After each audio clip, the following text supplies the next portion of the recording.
Kalau suatu hari lu punya pasangan dari Jepang, gua saranin lu lihat kepala bagian belakangnya dulu. Karena mungkin pasangan lu itu Futakuchi Onna. Pada zaman dulu di Jepang ada sebuah cerita. Ceritanya menceritakan tentang seorang pria pelit yang hidup di sebuah desa di Jepang. Pria ini hidup sendirian. Dia memilih tinggal sendiri karena dia nggak mau menikah dan memberi makan anak serta istrinya makanan.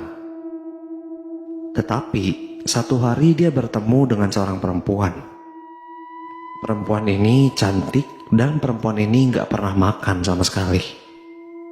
Tapi walaupun perempuan ini nggak pernah makan, si cowok ini nggak mikirin kenapa si perempuan ini nggak pernah makan. Dia cuma mikir ini perempuan yang sempurna buat gua. Karena gue gak harus ngeluarin banyak uang buat ngasih makan istri gue ini. Sampai singkat cerita mereka berdua ini menikah. Ketika mereka menikah semuanya kayak baik-baik aja. Tapi ada satu hal yang bikin pria ini bingung. Dia tahu istrinya gak pernah makan. Tapi dia bingung kenapa persediaan di rumahnya selalu mengurang.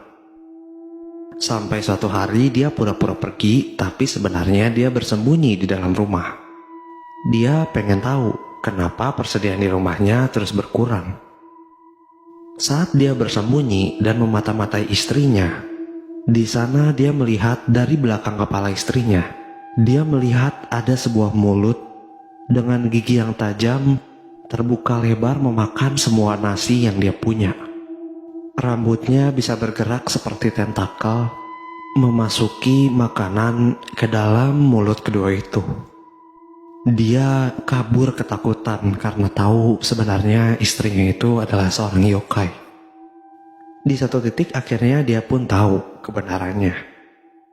Di Jepang ada sebuah keturunan yang dikutuk. Dalam beberapa tahun sekali, keturunan itu akan melahirkan seorang perempuan yang di belakang kepalanya akan ada tumbuh sebuah mulut. Perempuan itu akan terus kelaparan.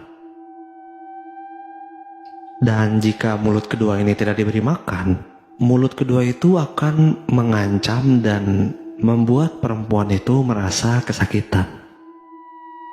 Tapi ada satu lagi cerita tentang bagaimana ternyata si mulut kedua ini bisa tumbuh di seorang perempuan.